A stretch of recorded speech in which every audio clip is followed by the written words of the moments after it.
You really can't mess up chicken soup. This is the Yoakum Strength Podcast with me, your host, Austin Yoakum. And on this episode of the podcast, we have the legendary Mike Guadango. Mike is the owner of Freak Strength, where he's worked with countless professional athletes.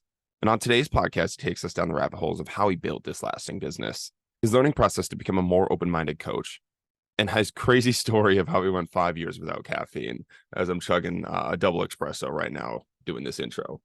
This was a great podcast with one of the most genuine dudes I've ever met. If you look at his Twitter page, and really what attracted me to have him on, I talked to him about this on the podcast, but his Twitter page is just an open-minded, unfiltered, unpackaged way of thinking about strength conditioning. And it's literally just his thought, what he puts down on a sheet of paper, and it's tweeted out rather than trying to pretty it up. And I'm guilty of it as much as anybody else about prettying things up, making things catchy, making things fun. And I enjoy that artistic aspect, and I know a lot of people do, but it's just really refreshing to see he had a thought, he put it down on a piece of paper and put it down on Twitter. And it's really cool just to see genuine people and have conversations with him.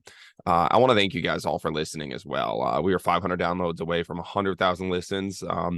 And if you guys are here from the start, it's truly unbelievable that we got to this point.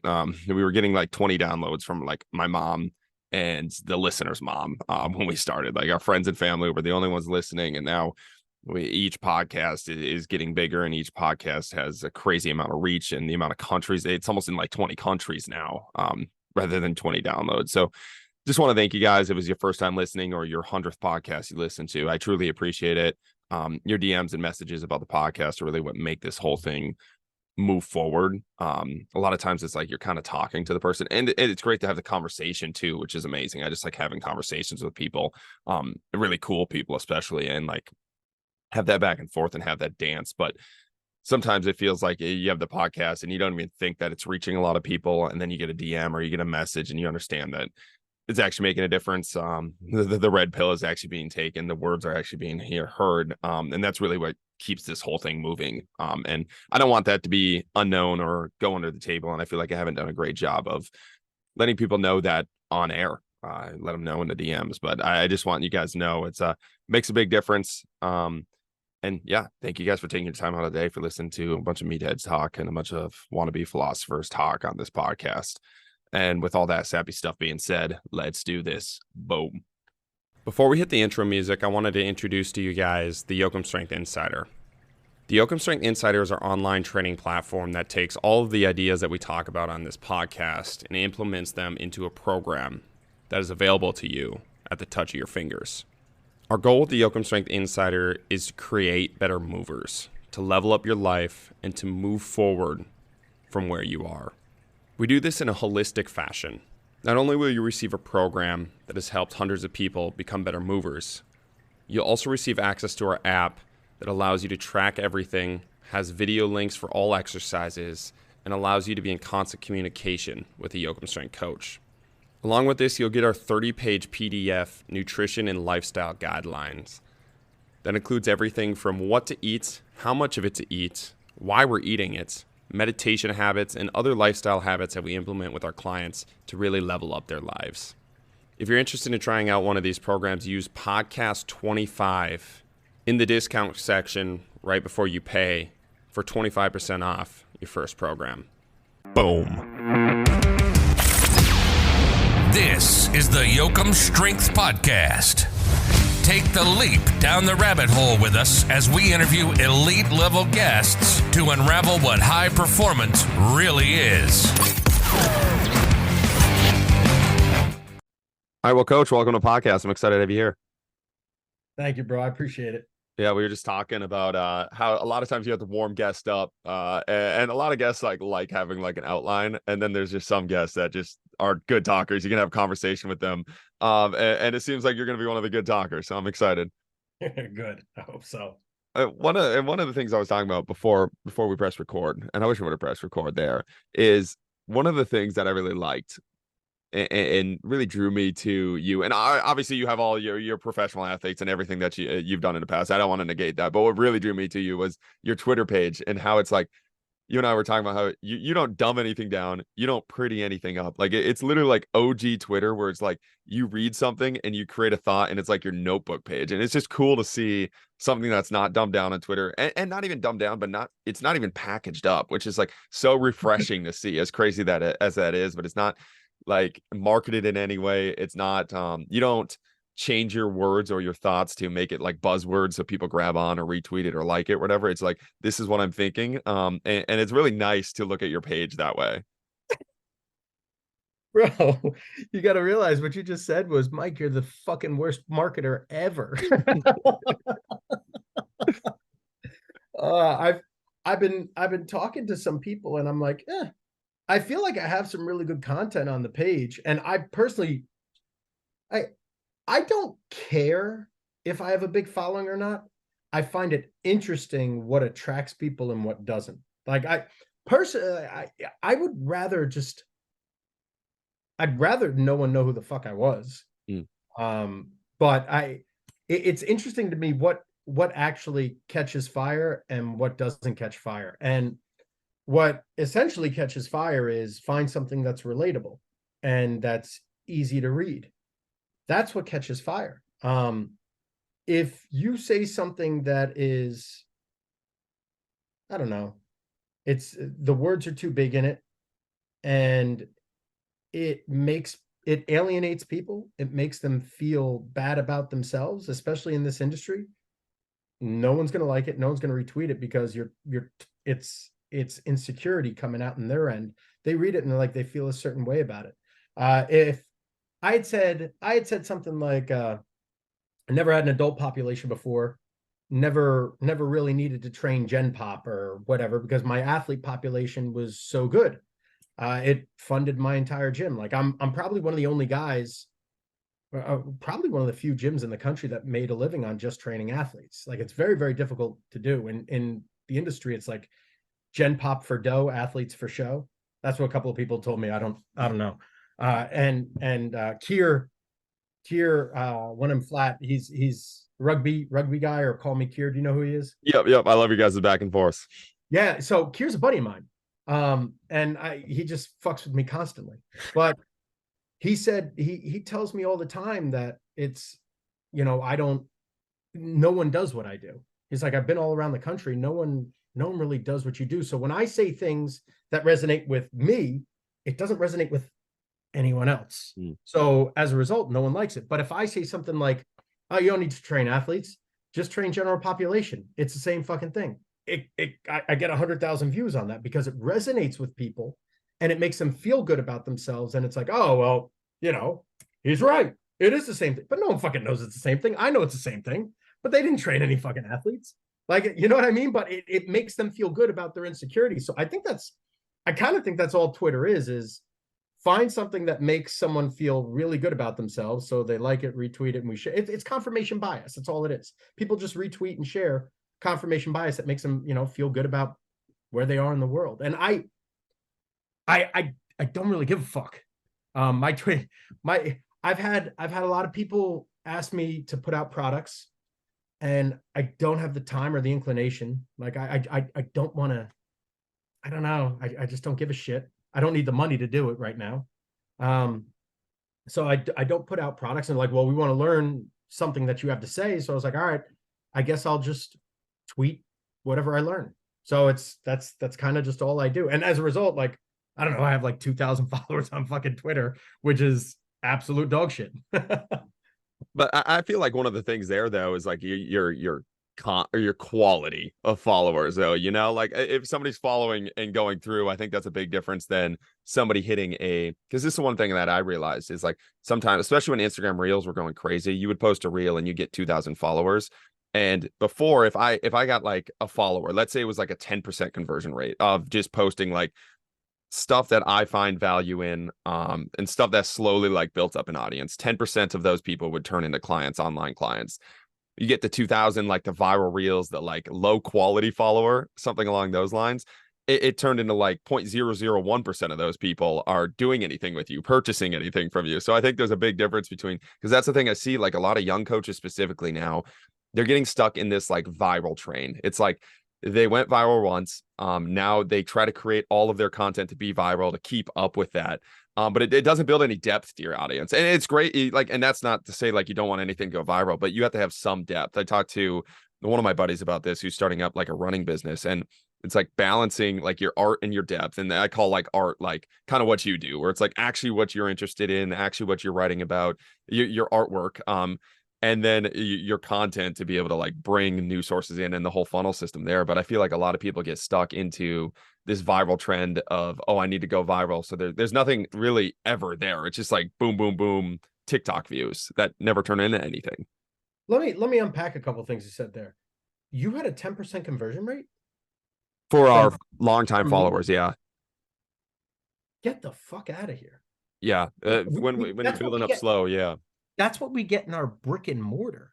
So if we have leads that come in, people that give us their name, their phone number, and their email address, if 100 people give us that, we literally convert 10% of them. You're getting 10% of your followers to give you money before things went viral. Yeah,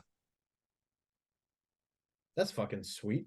Yeah, it was nice. But everything that's what I was saying with you. It's like it was like these followers had been like deeply invested for a long time, like that's where I feel like that there's a difference in quality of followers, because then we had like because I got super excited when reels were going crazy. There was a time period where Instagram reels were going crazy, and you would get 2,000 followers in a week, and that conversion rate is nowhere near what it was before that. Nowhere near the long time followers that you had built up. Possibly, but it could also just be the fact that you were getting throttled with your reach to them, right? So like just because they see something one time doesn't mean that you have the constant access to them. It could still be the 10% conversion. You haven't, that was the initial conversation. What have you done since to follow up on that lead? Like that's what the real question is. So I mean, those 2,000 followers, you could possibly sign up 200 of them. They could very well be interested in what you're doing, but I don't know. There wasn't any lead nurture. I'm assuming there wasn't any lead nurture. It was just like, well, I posted another video and then no one ever bought anything. Well, what have you done to actually nurture that lead? Did you follow up? Do you have their contact information? Do you have anything where you can actually reach out to them? Did you DM them ever? Did you offer anything for free ever? Try to get them to come back in more. It's little stuff like that maybe you do have that 10. Maybe everyone has that 10% conversion. I don't know anything about online businesses. I know my brick and mortar. I don't know the online. So maybe there's more to it than that. I don't know. Yeah, and then that was the one thing that I was like thinking about is the balance between, because that's where I think a lot of people like they don't. So it's like, and like the brick and mortar. So we have our brick and mortar spot too, and how we convert those people is much different. It's a lot more personalized, obviously. Like when you're with them, you're getting contact information, you're talking to them. One of the things with online, I feel like it's just providing some depth or some piece of value that makes them want to come back. Like it's like the follow is what, like it's like the shallowest. I mean, it's a piece of the conversion rate. It's top of the funnel that you bring people in. But then do you provide depth? Do you provide something? But when you're not providing depth, so you're not creating the art. That's how I kind of split up the content piece. It's like the art, the deep stuff. I'll post about philosophy. I'll post about like something that I value, and then you have the stuff that you're trying to go viral with, the simplified stuff, the smaller stuff. And what I feel like a lot of young coaches get stuck in, and I felt this anxiety too, especially it was like 2 years ago when things were going crazy on Reels. It's like felt like I had to take control of that. So then everything I posted was trying to be like 30 seconds to be able to go through. And you had the anxiety of going viral rather than just the anxiety of like creating art. And I heard a musician, I can't remember who said this, but it was like the worst thing you can do in music is try to create a hit. He was talking about like, just try to create like good music and like put it out there. And if it becomes a hit, then it becomes a hit. And that's been something that I found like a lot of value in for just building up the audience and being able to do something with and enjoying it too. Like, I think that's a piece of it too. It's like, I don't know if you enjoy the Twitter, like writing your notes, but like, I like writing. Like, I like the process of writing and creating. And I think a lot of times it can get super corruptive when you're writing to sell, you're writing to convert people. That's not really why I wanted to own my business. Like I wanted to write because I enjoy writing. I enjoy the creative process. I enjoy where my brain goes with that. And I don't enjoy writing to sell to people. I don't enjoy writing to dumb things down. I enjoy the actual process, the artistic process. Yeah. Have you ever read Stephen King's book on writing? I have not. So it's just like his memoir or whatever. And he has a process. The guy's worth what, $300-400 million, right? He bestseller after bestseller after bestseller. He's got a formula, just because you enjoy writing, it doesn't, and you want it to be an art, doesn't mean that there's not a process to the art. I mean, if you look at any artist, most artists have a style, and there's a process they go throughout that style so you can replicate the quality of that art. It needs to be everything's scalability and being replicable. So once you figure out your process, I mean, there's nothing wrong with having a video that takes off and then you say, oh, well, I really enjoyed making that video. How do I make another video like that again so it can possibly take off? Well, why did it take off? Was it the timing of it? Was it the substance? Right? Was it the quality? Right? Like there could have been a lot of things that caused it to take off, and understanding what made it do well and trying to do that again and trying to incorporate that into your process, I don't think is an issue. I think the issue is not knowing how to monetize what you're trying to do. Like I have a buddy who I still train him and I do body work on him. His name is Devin Levesque. Motherfucker bear crawled a marathon. And he's got like, I don't know, maybe 1 million followers on Instagram. And he pops up on ESPN every now and then. He's the kid running on the treadmill that they throw the medicine balls at. Like, you've had to have seen that video, right? Yep. Like that's like it's like one of those stupid viral videos, and everyone's sitting there like, oh, this guy's an asshole. He's showing people how to get hurt and tear his ACL. Like, bro, he's just a really fucking athletic kid that has fun and videotapes himself working out and having fun. He's like, yo, throw the fucking balls at me. Like that's who he is, and he's the sweetest guy on earth. But he built a huge audience, and now the motherfucker kills it. He segued it into selling product, into building companies, into starting investment funds, into building like this huge network of people that want to be around him. The guys, he went to Antarctica. I think he went and launched a satellite for fucking SpaceX because, yeah, dude, I'm not even fucking kidding. Like this, and that's all from starting a following, and he didn't know what the hell to do with his following. He was just a really good looking kid that was super jacked and looked like Brad Pitt, and he could do a fucking backflip. Like, and he's like, oh, I'll start modeling. And then like the modeling wasn't there. And then he was like, I guess I'll start personal training. And he was killing it with personal training. He was charging like $500 an hour, like training people in New York City. That's more than I trained him. I know way more than the kid. It's substantially more than I've ever made. But like, he segued that into a meal prep company and sold the meal prep company for, I don't know, a decent amount of money. Then segued that into fucking everything. The guy, he's just like a true entrepreneur. So like, I think I don't see necessarily the danger in building an audience. The danger is having the audience and not knowing how to monetize it in the right way. Like I think that's the waste of time. That was a huge fucking rant on my end. Sorry about that. No, that was good. But I think one of the points there too is like just how, like when you have a building the audience, it is crazy how many opportunities like kind of present themselves too. Like if you just the whole thing of like the war of art. You were talking about what was the book you told me to read? On Writing by Stephen King. On Writing. But the war of art seemed very similar to that because that was a good one for me too, to like put it into something. It's like show up every day and write, and just like the process of like he was talking about how like most people bail on the process of writing because they're scared of like actually doing it, because what if the words don't come, like like it's that self-doubt and you trick yourself out of it, like saying you're an artist so you don't do it. But that was a really good book to get the process of writing and showing up every day to write. But what that process turns to and how many opportunities it kind of presents itself in the world of social media now is unbelievable. And I'm sure you got to see the change from where you were starting, like there's not social media, there's no big reach, and you have to like go and do it like door to door, to now where fucking I can like reach crazy people for no other reason other than I posted something on Instagram. Like that has to be insane to watch. Yo, motherfucker, how old do you think I am? Oh, I remember your stuff back with DeFranco. I remember watching that when I was in high school. So I was YouTube famous before people were YouTube famous, and we didn't know what the fuck to do with it. I think my box jump video had like 250,000 views, like right off the bat. And You know, was it because it was the coolest at the time? Was it because we were first? Was it because I don't fucking know. I was talking to DeFranco on my podcast, and dude, I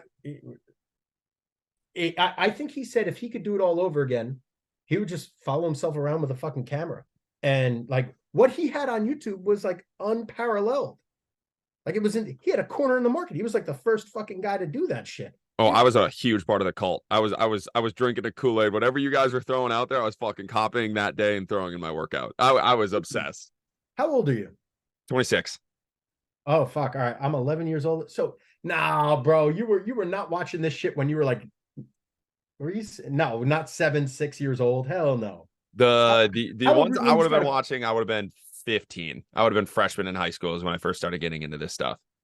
Okay, so that was at the tail end of my career there. So you never saw me as an athlete over there then. I saw your box jump video and the OG DeFranco. What was his like DVD he had?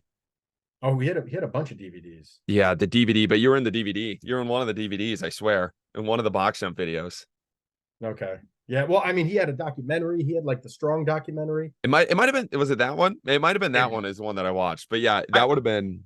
I think I was in like almost all of his products. And I was because I was always at the fucking gym. That's that was the first like major gym I was a part of. It was so just things were just way different then, way different then. I mean, if I remember, Joe would have he sold an ebook, and overnight he had like 2,000 copies sold. He's like, what the fuck just happened? It was his first ebook, and he sold 2,000 copies like right off the bat. He's like, holy shit. Like we didn't know. And then he had a seminar. He was like, oh yeah, I guess I'll charge like $1,000 and we're only taking 5 people. It sold out like within 2 hours. He's like, I guess I should have charged more money. And like, I don't, like it was so wild, but no one knew what we were doing then. That was like right at the beginning of marketing on the internet. Now it's like everything's so precise. Everyone knows every metric. We didn't know anything. We knew nothing. What made you like being a part of watching the crazy success that like the internet stuff leads to? What made you lead to like want to stay in the brick and mortar and not get into that world? Or did you get into it and get burnt out like Cameron? I know Cameron did that kind of thing where he got really into it and then burnt out and realized he didn't want to do that. Or was it just you just knew right away you didn't want to do that? So I because I was in his documentary and I was on YouTube and stuff. Like you used to be able to Google Mike the asshole and I would come up, right? Like I was very very popular. Like I had to email people individually like to take that off because I started applying for like jobs and stuff. And like if you Google Mike Guadango, like the asshole would come up. So like I had to stop. And it was like during the time of like the situation and everything like that. And there was a huge like burst of just a brand and the possibility of the brand, but like you also saw how bad it turned. And I said I had a lot of things that I said taken out of context early, that like I didn't like how it made me look. And I was like, yo, this isn't no, I don't want this. I don't want to be famous. I don't want any of this. I don't want to be the asshole. I just want to coach. I just want to coach. And DeFranco's didn't do as well in the brick and mortar location as he did online. And I always thought that was a sin. Like I hated that. Because we had a really good product, but the area didn't know about our product nearly as well as the world did. Mm. And like, that's cool, right? Like you don't have to do as much work, but like our area is super rich. So I always knew that if I just focused on our area, I'd be super rich. So I'm perfectly fine with that. So that's all I do. When Joe had moved the gym down to Texas, I had an opportunity to either go to Texas or go to Arizona with Buddy, or Buddy Morris. He's a strength coach for the Arizona Cardinals. Or I opened up my own gym, and I didn't want to open up my own gym, but I was like, there was a long space, there was a long gap in between. And I was like, you know what, if I open a gym, fuck it. Like that's all I'm doing. I don't care about the online thing. I don't care about my popularity. I want to be the best gym in Bergen County than, the most popular gym in the world. And that's literally all I focused on. So it was like a fear of it was a fear of being canceled before cancel culture actually like became a thing. Like I don't like that. I don't want people knowing my business. Like I don't even like paying for things with credit cards. Like I'm a very private guy in that sense. Like my college life, my whole college life was on YouTube. Like I don't like that stuff. So the whole idea of being like more in the public eye, that was never, I don't know, it was never for me. Even when I first started running ads for the first time ever last year, I did some video ads and people started recognizing me in the supermarket. Like, oh, I know you. Like, dude, I don't like this shit. Like, I don't want to be known. I just, I want to be able to raise my family, train my athletes, do my body work shit. Like, and I'm cool. Yeah, So that's why I stayed away from that. that's Naval's whole like that's the best in the world is to be like rich, famous, and unknown, or rich. What is it? Rich, powerful, and unknown, or something like that. And talk about how a lot of people, instead of building up like wealth, you're building up your social currency. And while there's value to that, like people confuse the multiple aspects to it. And it's just his big thing is like value, like actually knowing what you're valuing and understanding if you're building up social currency, these other things are not necessarily coming with unless you know how to like leverage your social currency. Yeah, listen, like there's a lot of value in social currency. I mean, look at Conor McGregor and proper 12 or whatever, right? Like Buddy sold that for $600 million. Look at The Rock and his tequila, like billions. Look at like that's stupid money. I just and I mean it's awesome. I don't know. It just never really appealed to me to be popular. Like no bullshit. Like even in high school, I don't know. It was like if you look at my high school picture, I was always just the guy sitting in the back corner. It was weird. I was always just like the weird guy. So like it just, I don't know. It never to be like I don't know, the guy that everyone looks to. Like I don't like it. When you say you've mentioned this a couple times, how you focus on just your community, like you're just focused on your community. What does that look like ad wise? Like what does that look like marketing wise? Like what is focusing on just your community or just your county that you're in? Like what does that look like when you're saying you're built out a gym with just that? Because a lot of people would be like, oh, I'm still going to post on social media to like get that county, or like, so what's that look like for you? Are you door to door? Are you just like doing a really good job with the first couple athletes and trying to spread the message? Like what's kind of your process there? So I I just train guys. Honestly, like it's my whole business is word of mouth. I have never run an advertisement ever for athletes. Not once. My pro guys will repost stuff on social media for me occasionally. I'm not even good at posting out. Like I have pro athletes in the gym pretty much every day. And when I haven't posted personally on Instagram in damn near a year. It just doesn't do it for me. So like I just worry about my guys. So if you do a good enough job with your clientele, I forget who said it, but like if you train every client, like your entire livelihood depends on that client, they'll have no choice but to refer people to you because it's going to give them social equity. It's like, hey, I got this really awesome trainer, and it makes them look good because everyone loves having a guy. Like, oh, my car broke down, I got a guy. You know what I mean? Like, it makes you more valuable too. So everyone likes that. So if you do a really, really, really good job with your clients, they're gonna want, and they're gonna feel indebted to you. So if you charge them $50 for a session and you give them $100 worth of stuff in that session every time, like you're over delivering by 2x. Like they're gonna feel indebted to you. They're always gonna come in. And they're going to refer people to you. So my entire business was just referral based. Now, this past year, I started advertising. And that was because I needed to get a demographic that I've never had before. That was our adult population. And that's just based on radius. That's, you give a simple ad on a simple radius, and that's like, we're just getting that. So that's about it. But I mean, I go to like baseball, I go to kids, high school games, college. I hate going to fucking pro games. I fucking hate going to pro games. It's like the bane of my existence now.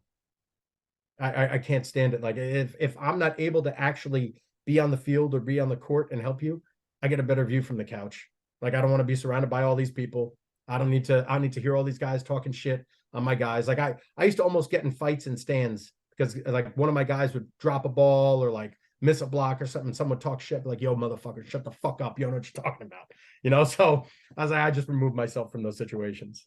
And when you started off, because this is a big thing I get, like now doing a good job with your athletes that you have, like you have athletes. One of the biggest, but like every week I do a Q&A on Instagram, and one of the big, like number one question, without a doubt, I will get it once or twice a week.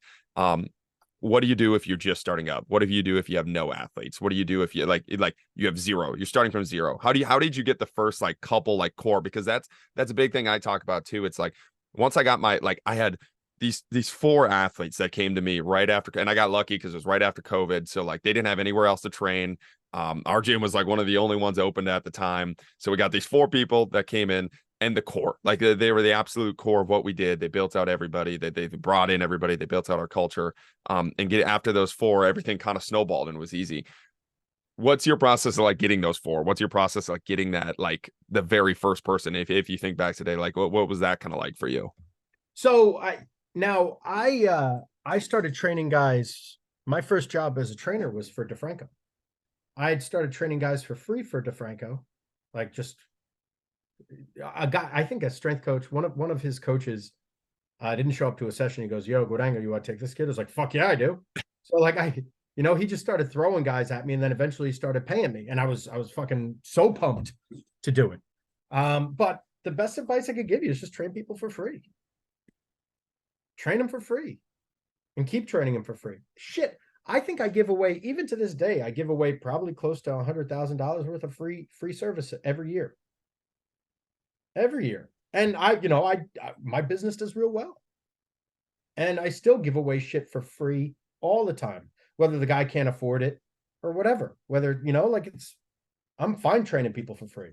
I always tell people like I have a certain number that I want to hit financially. And once I hit that number, I just do exactly what I'm doing, except I'm just not charging people anymore. Like if I hit the lottery and I became like a billionaire overnight, no one would know. The only reason people would know is the gym would be free. And I'd probably work just about the same hours I'm working now. I enjoy it.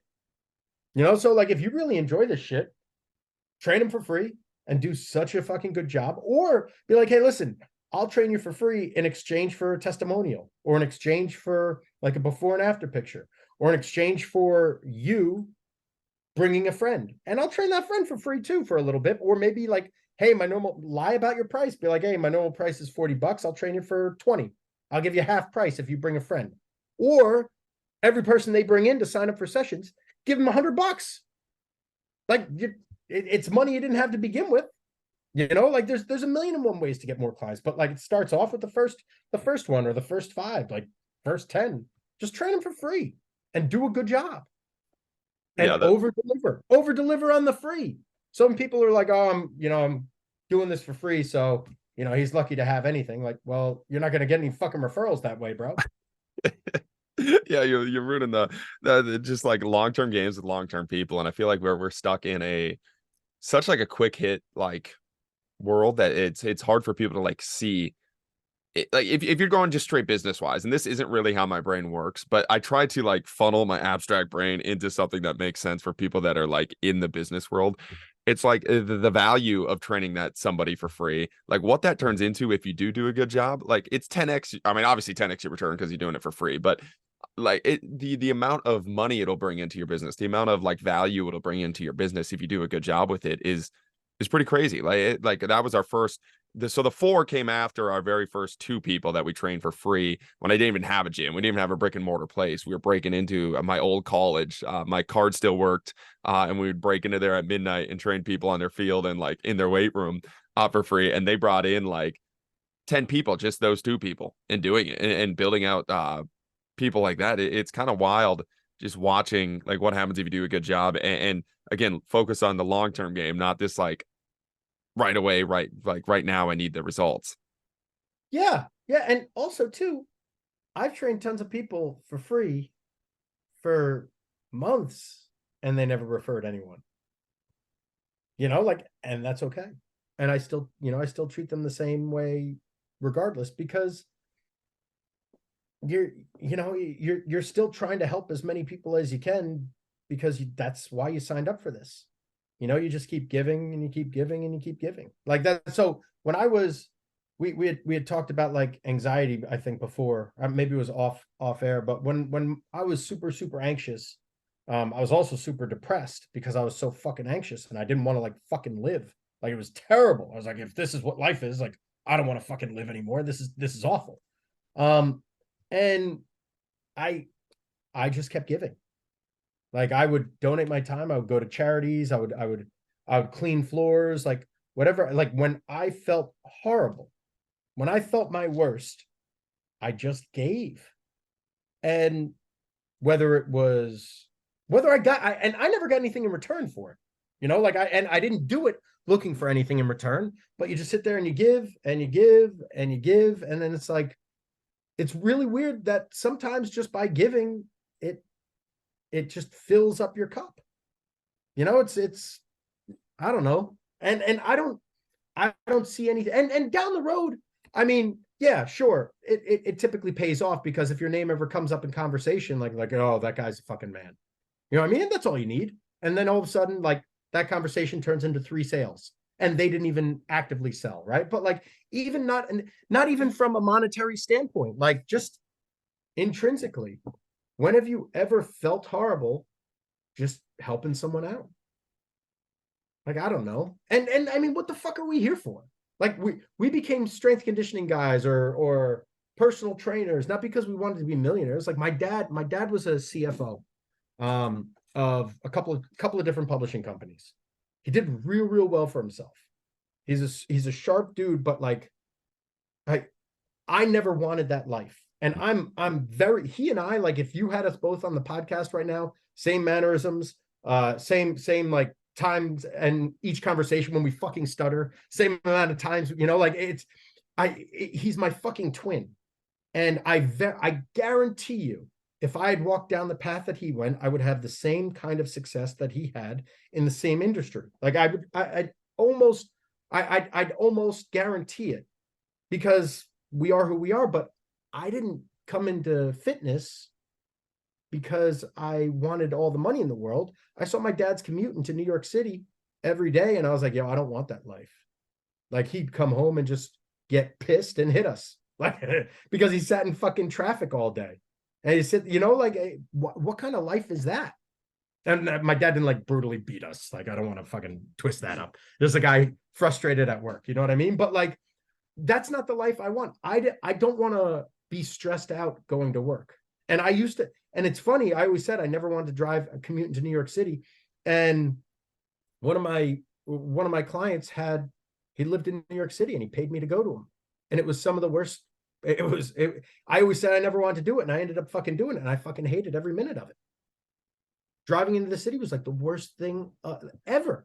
And I was still training people. I was like, nah, this ain't it either. Like, I don't want to fucking do this commute anymore. I've had some famous people, really famous people, like everyone on the podcast would know who they were, reach out to me, ask me to train them. And it was an hour long or an hour and a half commute. And I'd be making a ton of money doing it. I was like, just go to a local gym and find like a hot chick to train you, because like, you don't need me. Like, he was like an average Joe type guy, but like super famous and super rich. He was like, why? You don't want to train me? I was like, you don't need me.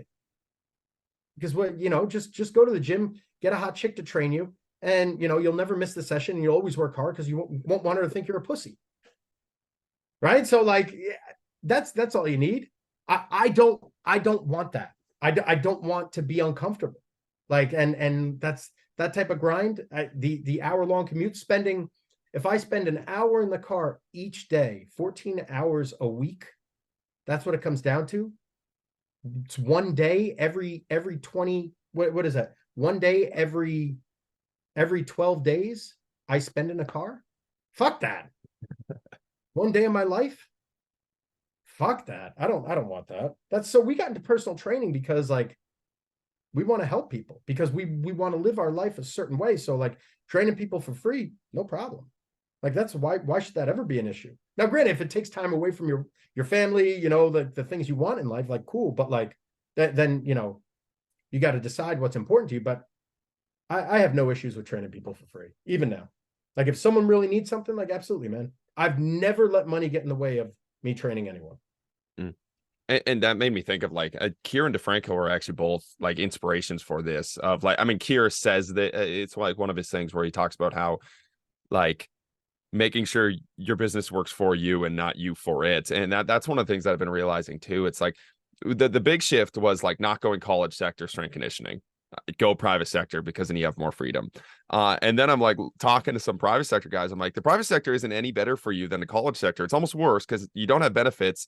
You're working the same amount of hours and you have way less control. Like you're almost losing control because you haven't set your business up the right way. Like it's kind of crazy watching that. So like watching people before me and hearing Kier and DeFranco talk about those like strategies to where like you want the business to like give you the lifestyle that you want. So you're not driving. Like you shouldn't open up the private gym and then still have to drive 2 hours. You shouldn't open up the private gym and still have to answer to a bunch of people if that's not what you want. So that's something I'm interested in with you because it seems like you did a really nice job of that. Like, what's your process of making sure the business like continues to work for you, or not even for you in the sense of like automated or anything like that, but in the way of like it's what you want. Like you're not babies because this is like some of the private sector gyms around it. It's babysitting. Like, I interned at 2 places. It was just straight. You showed up and you babysat for 14 hours for kids that didn't want to be there. And I was like, I just saw that. I was like, this is the private sector, which I thought I wanted to be in. And this is absolutely not it. So I made sure like when I set up my private sector gym, that's not the way I wanted to go. But I'd love to hear like some thoughts that how you do that with your business, how you do that with your gym, and making sure it stays that way. If someone doesn't behave the way we want, I just give their money back and tell them to get the fuck out. Like we had a kid that was like doing like, I don't know, like some kind of floor press with like 25-pound dumbbells. He sat there and goes, I looked at him as I put the dumbbells down.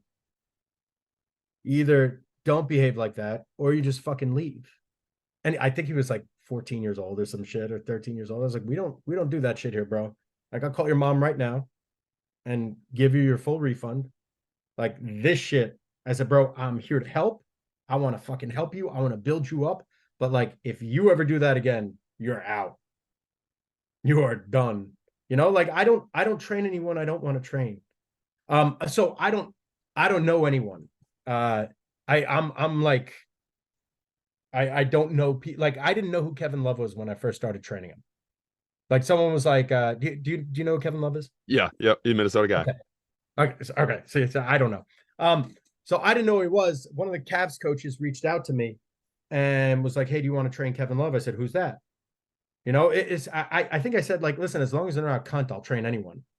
You know, like that's kind of just, I don't want to train someone that just doesn't want to be there. So as a result, because we're word of mouth, everyone knows what I'm pretty sure most of our referrals come with a disclaimer like, yo, guy Mike is great, but like a little fucking weird, you know? So I think I kind of, and plus like, bro, look at me. You know what I mean? Like bearded, barefoot. I think I'm barefoot probably 23 and a half hours of the day. Like it doesn't matter where I am. We were just on the hike outside. It's a little cold out and like there's some ticks out. So I put shoes on for that. Normally if we go outside, I'm barefoot all the time. Nonstop. So like I have like a certain, I don't know, look about me that I guess I don't attract people that I don't want around me. So like that's honest to God, we don't advertise for the athletes, so we don't get, it's not daycare. It's pretty much referral based only. So I guess I don't have a real answer for that other than if you don't want to train them, don't fucking train them. And one of the things, it seems like you have the same thing. Like what I've realized within the past like 2 years now that we have that culture built up, because we're the same way. Like if anybody's a pain in the ass, like they're gone. Like we just don't deal with it. But now it's like I don't even have to do that anymore because the kids will do it for me. Like the athletes will do it for me because we've built up for like 4 years of the same kind of culture and knowing what's expected. And like they'll get rid of them for me, or they'll come up to me after the first session. I always like just have a debrief with them and they're like, that person's not it. Like even if I didn't, then usually it's pretty easy to see like if the athlete's gonna make it or not, or if they're a good fit for it. But now they're like, yeah, that person, they're not it. Like they're not going to fit what we're doing here.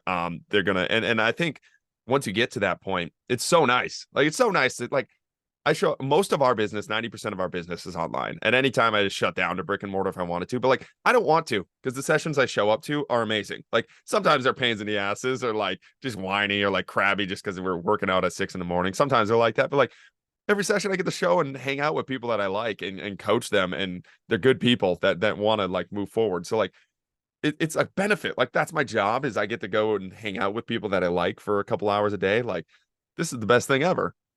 Yeah. Yeah, I don't go to work. I go to play, you know? And to be clear too, one of my favorite things to do is to train youth athletes, and especially like the kids that are pussies, you know, because you're teaching them how to not be pussies. Like you sit there and it's just a process. Like we have kids that I've had kids come in that were real soft, and I've had several kids that haven't wanted to be there. And like, oh, but like when adversity comes, we are a very valuable tool for them because we have people from all walks of life in our gym, and their parents know that, which is why the parents make them show up, you know? And when shit hits the fan, I mean, we're usually the go-to. We're people's homeostasis. It's so like I think I've only, I don't know if I've genuinely kicked anyone out of the gym. I don't think I've ever actually kicked anyone out of the gym. I've told them like, yo, you keep pulling this shit, you're fucking out. And then like they straighten out, but I don't think I've ever actually kicked anyone out of the gym. But because of the relationships that we develop with these kids, they trust us, and we become a very valuable part of their development. Like we have high school kids here that have no idea how to communicate with anyone, especially the opposite sex. It's hilarious. Yeah, it's fucking wild. And then we have kids like that just randomly ghost kids, and they think that's socially acceptable. Like, oh, I just stopped talking to them. How come? They asked me too many questions. That's all. Let's see the text messages. What's up? Question mark. You all right? Dude, you see what I'm talking about? Like, the fuck are you talking about? You were just literally in the middle of a conversation with this person, and then now you think it's appropriate to fucking ghost them. Like, this is not how we conduct ourselves. Like, it's okay to be like, hey, don't feel like talking right now. Like, that's okay. But now to not talk to them forever because they sent you 3 fucking text messages. Kid, grow up. And they're like, oh yeah, that makes sense. But like, you're teaching these young kids how to like navigate their way through lives, through their lives. And it's so important because the standard that's set of like passive aggression, like it's, or just like being mean for no reason. I mean, I was on Twitter. Oh, fuck. I was on the behavior on Twitter alone is like just what these people see, just what these kids see. They think it's acceptable. I made a post on Twitter as like 3 reasons why I don't do Olympic lifting. And it blew up. Like this one dude called me lazy and then just kept like fucking like demeaning me. And I said to him, I said, bro, listen, I don't understand why you're demeaning me. Like, we could have a civil conversation, but if you want me to keep talking, you got to cut it out. And he's like, all right.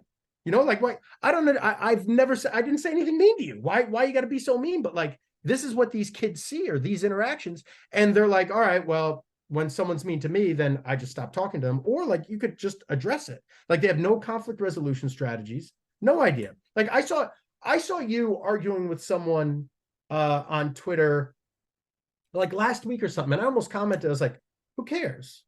Who gives a shit? Guy clearly doesn't see eye to eye with you. Like, that's all right. Like, you don't need to, I personally don't think like you need to be like, yo, moron, what the fuck you doing? Like, are you that stupid? You could just present your case. And if someone doesn't see your case, you could present it a different way. And then if not, like, it's not personal.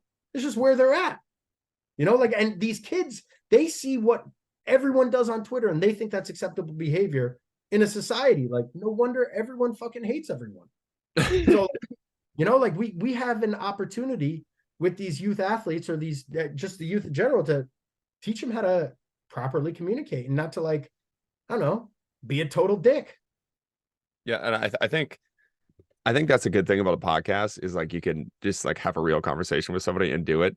And I'm with a couple people in a group chat where it's just like turns into a troll game. Like that's what Twitter like, and most of my stuff is on Instagram too. That's the thing. So it's like Twitter just turns into such a troll game. It's like, bro, like you start off solid with somebody, you have a conversation, and at some point, like they just break, and then they'll say something mean or they'll come at like the one time I was talking to a coach. I think it might have been about Olympic lifts or maybe landing mechanics or something along the lines.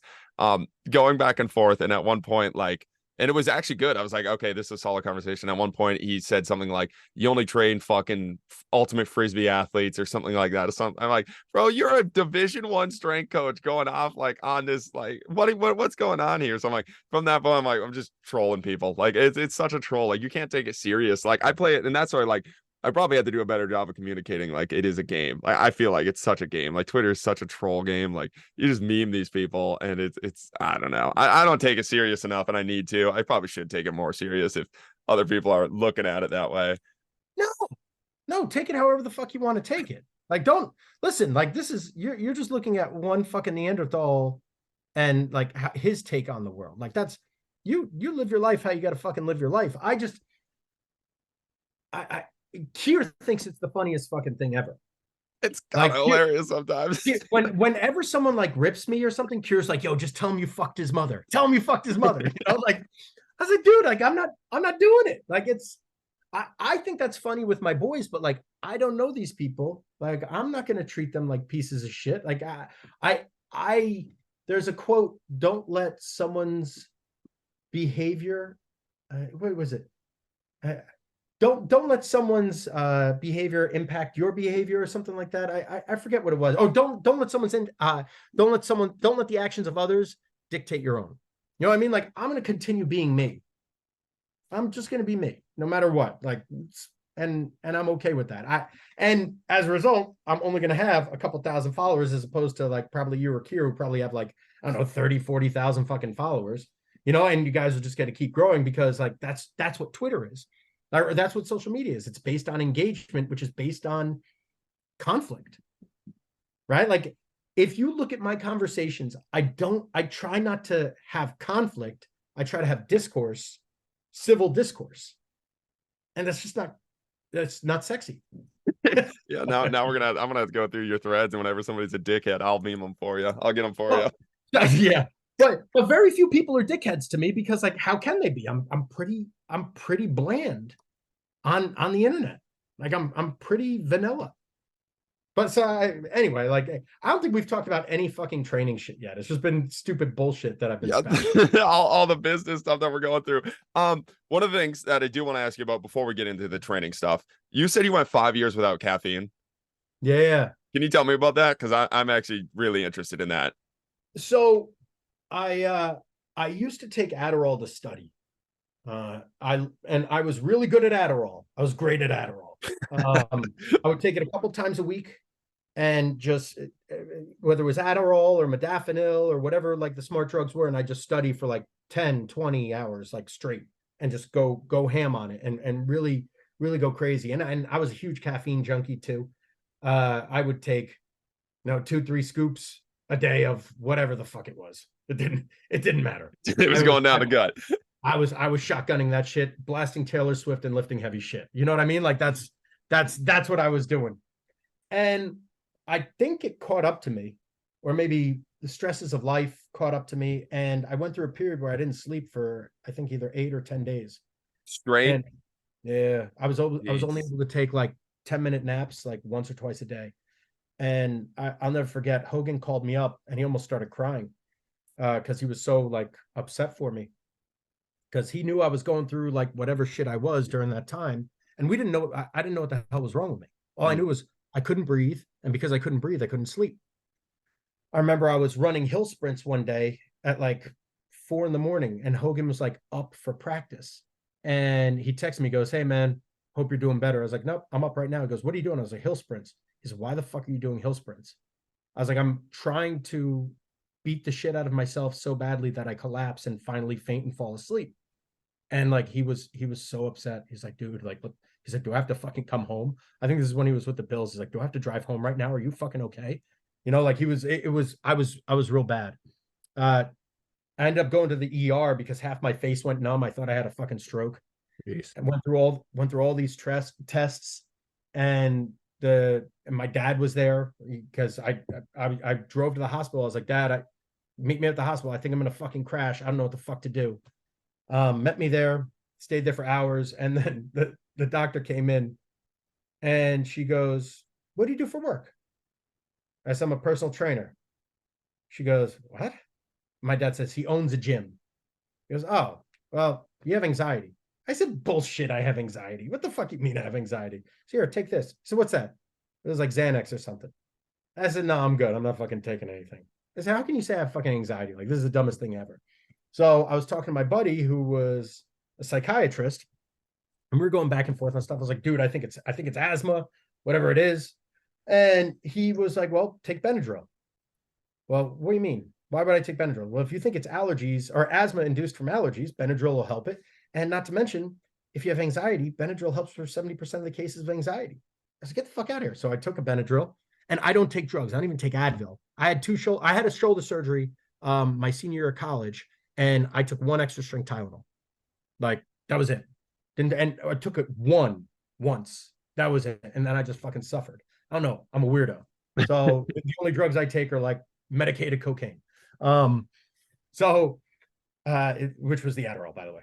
So I took the Benadryl, and I slept for 8 hours straight for the first time since I opened a gym. Actually, since the first time since before my divorce. And I woke up, and majority of my symptoms were gone. Like, my anxiety was gone. My anxiety was so bad, and I didn't sleep so poor for so long that I started developing OCD, and my memory was gone. Like, it was brutal. So then after that, I started researching more and more. How do I get better sleep? How do I get better sleep? Anything to get better sleep. That's all I cared about. So I cut out all caffeine. So from that point forward, no stimulants of any kind, no alcohol. I don't drink. The only time I drink is to get really, really fucked up, and that's with my coaches, and that's like once a year, twice a year. That ruins me for a couple of days. But I don't take, and my diet was solid. I lost like 10, 15 pounds, like just making sure everything was on par. I bought a sleep tracker. I bought the Oura Ring. I've had the Oura Ring, I think, now for 5 years. Went down that rabbit hole big, and it was awesome. Like, no caffeine, no nothing. 5 years. 5 years. And then I had to start studying because I had to pass my acupuncture board exams. So I was like, I need an extra edge because I hate this shit. There were some, I don't do well with abstract thinking. And that's why I went to acupuncture school, because it was going to teach me how to think outside the box, because it's like poetry. It's like you have fire, earth, water, like it's and how all the elements interact with each other, and this is the mother of that, and that's the son of this, and this is the grandmother of that, and blah blah blah. Like, and these points do this, and it's heat, and it's very out there shit. So I wanted to learn how to think like that, so it could help me think a little bit more outside of the box and give me some more analogies to work with, so I could think in a different way. And it worked. But because of that, I'm not prone to thinking like that. I couldn't study for those exams easily. It was tough for me. I couldn't just sit down and fucking like, hey, let's crush this. I had to really, really be into it. So I was like, all right, let me start fucking with some caffeine again and start messing with nicotine. Were you nervous to start caffeine again? Terrified. I almost had a panic attack, like, on my first fucking sip. I was like, oh no, it'll be okay. It'll be okay. It'll be okay. I was terrified. And it worked great. And now that was, I don't know, over a year ago. Maybe a year and a half ago or so. And I started, now I do caffeine probably 2-3 times a week. And I'll do that for my studying, 4:30 in the morning, 4 in the morning. I'll wake up, I'll chug my coffee, protein, butter, then have 2 milligrams of nicotine every hour or so, every 50 minutes. And that's my stimulant concoction that I use for studying. And do you notice like massive difference of, like, because the big thing I noticed with caffeine, so I went on a psychedelic trip, and then I went on a phone drought and a caffeine drought. And came back, and what I noticed, one, the phone, just the amount of time you spend on your phone is fucking insane. Like the people that say we're not addicted to our phones are insane, because I would have said that over and over again. And then I went like the 2 weeks without it and grabbed it again. I was like, this thing is like a cyborg. It's crazy. The whole random note there. But the caffeine, what I noticed is just that 2 week reset. It's like the amount of, like, when I take caffeine, like I'm so aggressive. Like it's crazy. Like I take it, I'm so like reactive and aggressive. And I realized, I was like, I thought that's just how I responded, and like I had to meditate and do a bunch of stuff to like stay centered because that. But then I like started using this. I was like, it's instant. It's like I take caffeine and I'm instantly way more reactive. It's crazy. And that's not something that like people are just like aware. We're just guzzling it down. And like that makes a lot of sense of where society is at, like how reactive we are as a society is like, that's just, we're just taking, like, it's like the easiest to use drug that we have available to us, and everybody is using so much of it. Like I bet the average use is probably 300 milligrams plus per person in the United States. It has to be. Wouldn't surprise me. And I'm always weary of anything that's super popular. Like mass acceptance of anything, it really, I don't know, it just rubs me the wrong way. So like what are the legal drugs that we have left, right? We have caffeine and we have alcohol, those, and nicotine, but they started putting a ban on nicotine, right? So what are they always pushing? Well, alcohol, you have 2 drinks a day and it's good for your HDLs. Like, what the fuck? That you kidding me? Like I learned that. I fucking learned that in like 8th grade. We learned that in health. Like, oh, it's good for your HDLs. Like, because someone put some fucking bullshit study. Meantime, literally, if you just have fucking grape juice, I think it's grape juice, it did the same fucking thing as the resveratrol. And then the coffee, you read articles like, oh, coffee is a very powerful antioxidant. Cognition went up with Alzheimer's. There's a correlation between Alzheimer's, or how much coffee you drink, and the amount of Alzheimer's that goes down, or some shit like that. I forget what it is. The more coffee you drink, the less Alzheimer's you get, or dementia. And I don't know. I'm suspect of all that shit. Like anything that everyone's like gravitating towards, I immediately just pull back. So that's it. It was easy for me to not to do any of that shit. That's awesome. All right. But that being said, I really fucking love pre-workout. Like I don't take it, but I really love shotgunning pre-workout and just fucking lifting heavy shit. And bro, I had to stop. I can't take pre-workout anymore. It's like, so I have like, I microdose caffeine now. I have to take like 50, 100 milligrams, because like I take it. It's just like, man, I don't know. Like it's almost induced. Like I'm not very anxious almost ever. I started to realize like I have to be having a bad reaction to like caffeine, because when I take it, I'm like instantly anxious, and then I have a crash after the workout. I'm like, this sucks. Like I'm so addicted to like this substance that I'm willing to put myself through that massive anxiety and crash for the 4 hours after, because I love my 1 hour high during my workout. Like I had to stop it. Bro, look at this. So you see that? Yep. That's the last time I took pre-workout. I blacked out in the fucking shower. What? What, you fell over? What happened? Yeah, I blacked out in the shower, and that huge scrape on my fucking back, like that was the tub, like the nozzle for the tub. It could have been my fucking head. Yeah. I used to take so much pre-workout that I just fucking black out, bro. Oh man. I used to get lightheaded and almost fucking pass out. Like yeah, I love caffeine. I'm not doing it. Fucking done. The sleep is way better still. Oh yeah. Yeah. Yeah, my sleep is substantially better. But now I have a lot more stress. You know, my wife doesn't work, so it's a single income family now. You know, it's not both parents, both spouses working. So there's a lot that falls on my shoulders. So I have a lot more responsibility now. And I have a daughter and another one on the way that I'm gonna have to be more responsible for too. So like the anxiety, welcome to fucking life. You know what I mean? Like it's, and as long as I know what that, my biggest thing is, like I didn't know what it was. Now I know what it is. Like, oh, actually, so I can't take a deep breath for years. For years, I haven't been able to take a deep breath. Like something's like restricting me, and I just learned how to deal with it. Like if I can't get the breath to like go all the way up, even now. And the more I think about it, the less I get. for the first time in, I can't remember. My wife and I went to Switzerland for a week and then London for about a week. And it was a horrible trip. We both got sick as fuck, but I wasn't working. Both got sick as fuck. Our daughter got sick as fuck. She got 104 fever for like multiple days, which is terrifying. And we're in another country. And then we went to like London, whose healthcare is just fucking dog shit compared to what we have, because it's the universal healthcare. And everyone was saying, whatever you do, don't go to the ER.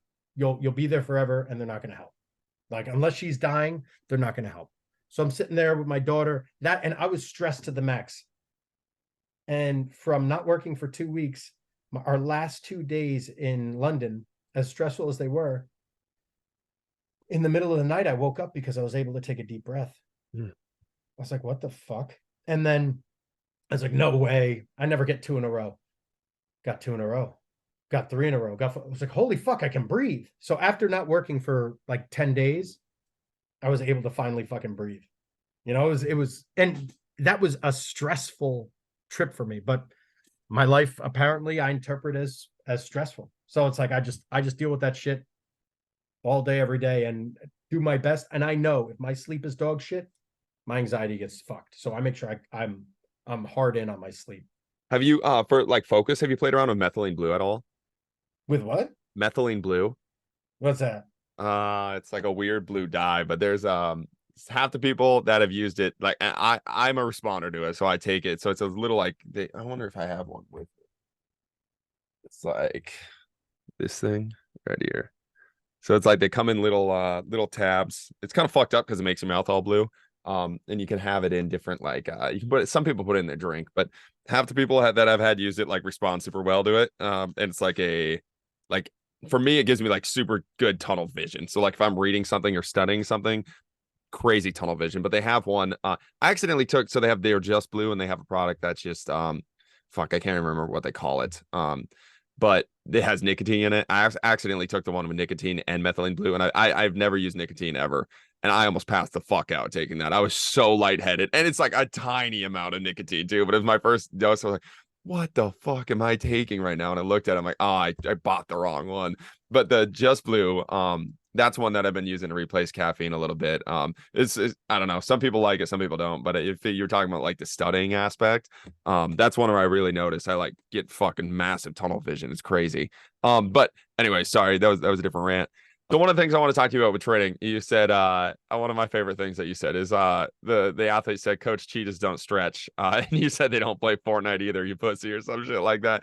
That was making me laugh. But I know you got to go here pretty soon, but I'd like to know your overall like training philosophy, some of the rabbit holes you're currently in, and what your like overall philosophies of training are for athletes. No one's gonna like this. I don't think it really matters. I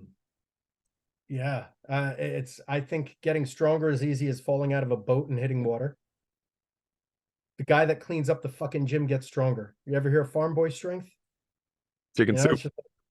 It's just some motherfucker putting shit on and off a tractor, picking shit up off the ground, and those guys are strong as fuck. You know what I mean? I think the only thing that matters is just not getting injured and being consistent in your training. If you're always getting injured, it doesn't matter how strong you are, how fast you are, you're not going to be able to perform. And if you're not consistent with your training, you're likely going to get injured. That's all there is to it. So I figure be conservative. If you have 20 reps, I don't know, do 15. You don't have to fucking kick your ass every single day. Not every day is the Super Bowl. And that's not to say that people come in my gym and we do whatever the hell we feel like doing. There's still a process to things, but I slow cook everyone. You know, it's very difficult to burn things in a slow cooker. You know, that's my philosophy on everything. Even from an investing standpoint, like I'm that guy that's going to take all my money and put it in like a bond, you know, and get 3.5% for the rest of my life on that money, and just know that I'm never going bankrupt. You know, I train very, very similar. There's a guy, Ray Dalio, who does vertical integration with his portfolio management. I read his book last year. Yeah. Yeah. And the all-weather strategy, it's like 40% 40% stocks, 30% bonds, 50% commodities, like 7.5% like gold or whatever the fuck, or 15% intermediate bonds. Like there's a lot of things in the program, but the base of everything is the most consistent thing that we have. Like it's just rudimentary shit. Like the base of our training is going to be low risk things and things that we're going to use every day. So if you're a field sport athlete, we're going to sprint. It's not fucking rocket science. And we're going to sprint a decent amount. And then we're probably going to jump because jumping will, it seems to enhance sprinting. And you're going to be landing. So you want to be able to reverse that, generate that kind of force. Like if you're playing football, you're probably going to jump at some point. Baseball, jump at some point, change direction type stuff, lateral jumps. I mean, what's hitting, what's throwing, it's a lateral jump. So we'll do jumps, we'll do throws, because throws are simple and they're pretty explosive, and they're going to teach you how to manipulate your body in space. We do a ton of body weight work, and we do basic progressive overload. It's not a traditional linear periodization model, but like with the typical demographic and for the timeline that we have them, virtually everything's going to be vertical, is going to be linear periodization anyway. Well, if you have someone for 12 weeks, unless they're already trained, like I don't know. It's a pretty linear system. You have someone for 16 weeks. If you have someone for multi-years, that's a different story. But how often does anyone actually have someone undisrupted with no seasons for multi-years? Doesn't happen. So I'm very, very simplistic in my approach to training. Very, very simplistic. And the biggest thing I feel is I need to stay out of their way. I have some of the most gifted athletes in the creation of fucking humans. Like I have 2 Hall of Famers or 2 future Hall of Famers from different sports. What am I going to fucking teach this guy? I just keep him on the fucking court. Keep him on the fucking field. Best thing I could do is make sure he's healthy, make sure he feels like him, and just stay out of his fucking way. I have a kid that was just drafted in the first round this year. And since he was in 7th grade, I said to his father, all we need to do is keep him healthy. And I promise you have a first rounder. This kid will play in the big leagues. He'll play in the big leagues. I promise you. All we have to do, keep him healthy, stay out of his fucking way. That's it.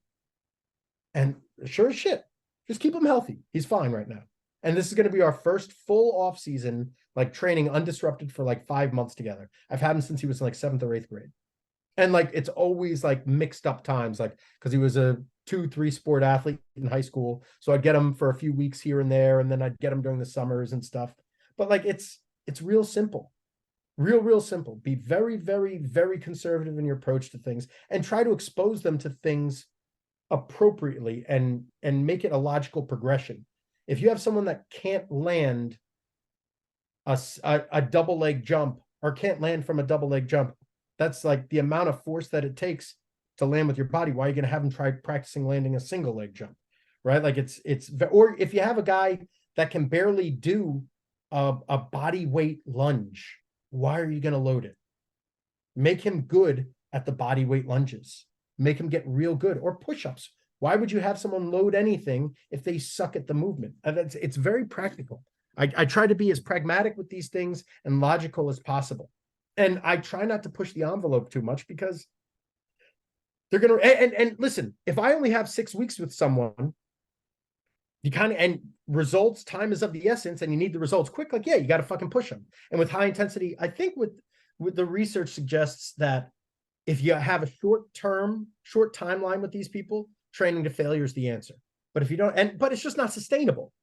So if you don't have that timeline with them, then I train you. If we train to failure for the first 6 weeks, then where do we go from there? Like we just have to ramp it back down again anyway, because it's just not sustainable. So I'm very, very, very laid back in my approach to training and how aggressive I am with things.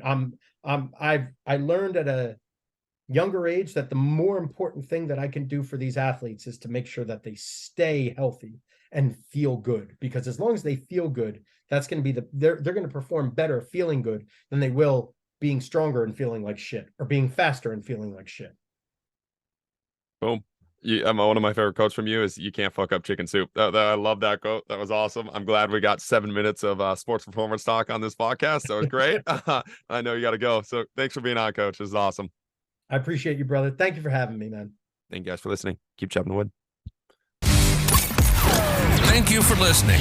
Join us next week as we dive down another rabbit hole. If you enjoyed the show, don't forget to like, subscribe, and leave a 5-star rating. Follow us on Instagram at Austin Yoakum to stay updated on future podcast guests. Keep chopping wood.